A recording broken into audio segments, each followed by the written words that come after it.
Well, I have to apologize for that last little bit. My batteries went out on me right in the middle of taping. I hate it when that happens, but I didn't get an indication that this thing was about out of battery. So anyway, got fresh ones in there and we're ready to go. As I was saying, we're going to work on the pocket. We're going to do the boot. We're going to work on the sock and see how much time we get out of that. So again, we got a V-tool. I like to outline things in V-tool because that tells me where I need to go. And it also tells me where things are. If I get them in the right spot and I outline them with a V-tool, I have no problem. If I've done them wrong and I outline them in a V-tool and I don't go too deep, then that means I can continue on with what I need to continue on. And so in this one, I'm just going to outline it. I'm not going to worry about embedding it or in making it in depth. I'm just going to make sure that it looks like it's outlined. I'll take a few little slivers off somewhere just to make it look like it's actually embedded. And one of those slivers is going to be right here at the bottom. I'm going to make a stop cut right in that groove. I'm just going to take a little bit off to make it look like the pocket's sticking out. Because if you've worn cargo shorts, you know sometimes they kind of stick out a little bit. I'm going to make a little bit right here, not much. Just want to take a little sliver off right there. I'll do the same thing on the other side. Take a little sliver off right there, and by little I mean little. This is where those dockyard tools will really come in handy.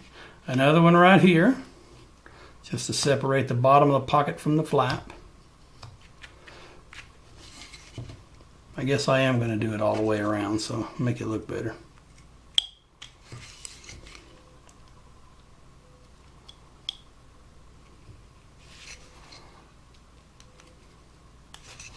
And then one across the top. Makes that pocket stick out a little bit more when we get it all cleaned up. Makes it look pretty good. Okay, I'll take another V-tool, but I'm going to take a wee V, a real small V-tool, and just go across those socks. I just want to give it the indication of a couple of wrinkles in the sock, not a whole lot, just random, one or two here and there, just make it look like a sock that's been folded over and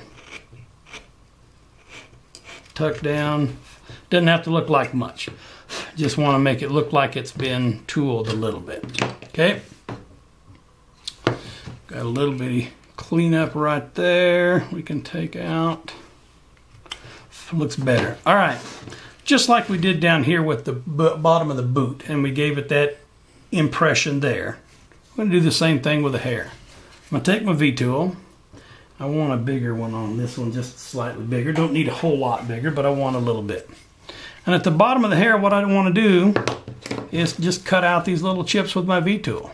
So what I'll do is cut out some of these out here like that. It'll give it the impression that the hair is not symmetrically, uniformly smooth.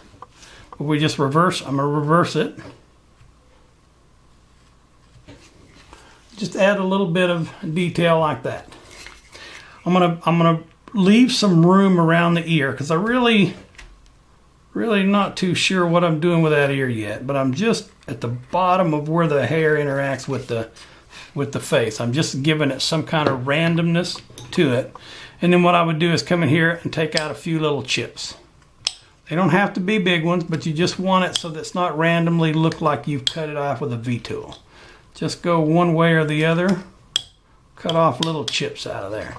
You can certainly piddle, play, and putter on this all you want to, but we're not going to. We'll not spend a whole lot of time on that hair.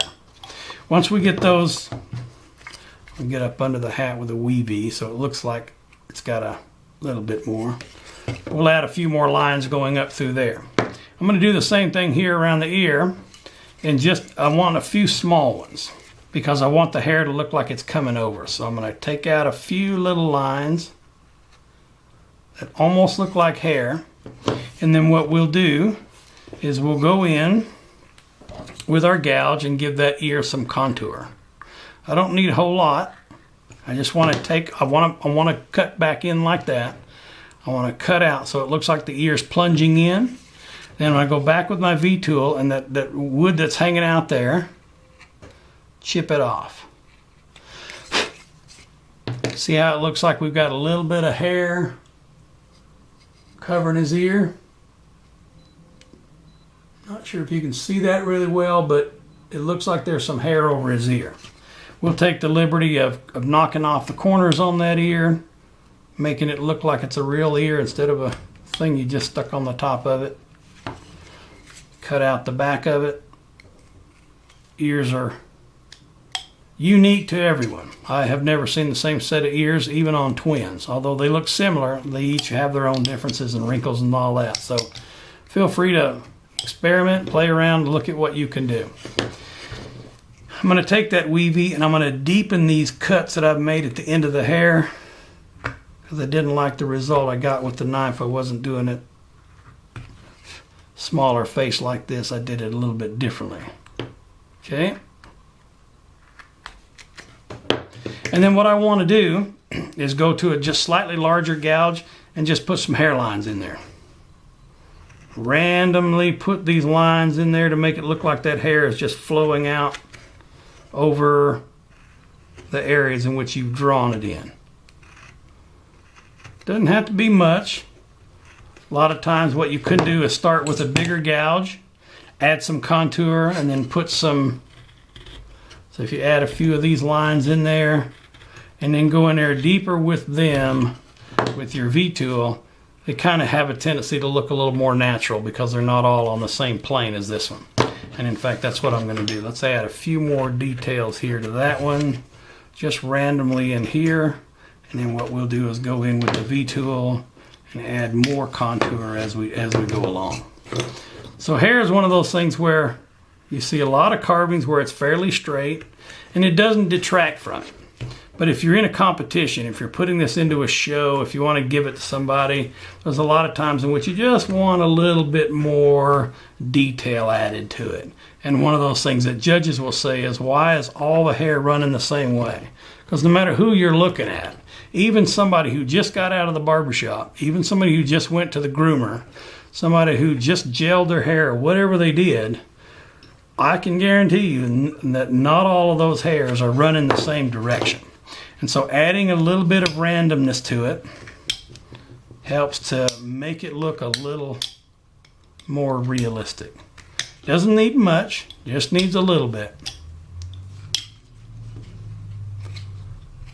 So as you can see, we've added a little bit of detail to the hair.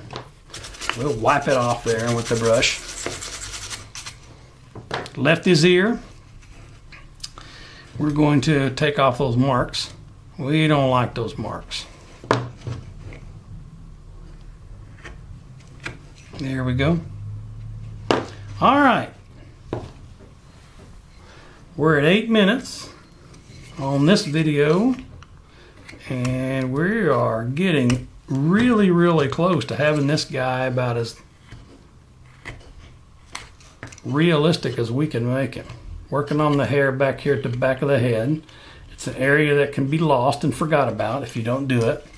We'll go back down here and we'll finish up with the boot. In fact, I'll let you do that on your own time. I'll pause the video here in just a little bit and we'll start that on another video. You do that as homework. But we've just about got this guy where we needed to go. Now, again, we can add a whole lot of details. I can go in here and make some scratch lines in here for fingernails. Fingernail up here. I can add wrinkles in here, but in reality, this is not a carving that lends itself to a lot of detail. It is a relief carving, which means we're going to have a little bit of fun, take some liberties, make things look a little bit bigger than they really are or smaller than they are in some cases. That's just the way this carving is. It's one designed for you to have fun and enjoy the carving and make it work for you. Make it do what you need it to do, whether it's a gift or whatever it is. I forgot to put that strap in, so I'm going to take a moment to draw. I drew it in, but forgot to carve it in. Reverse myself so I don't cut out more wood than I want. I want to add another wrinkle in there, maybe even two. Just a little wrinkle there. And another wrinkle right up above that. And all it does, it's just those little details that we want to add to this carving.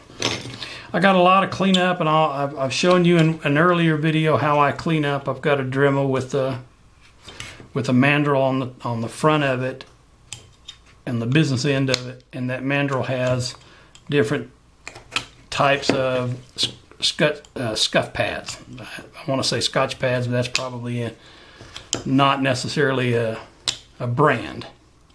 Anyway, one of those whizzing at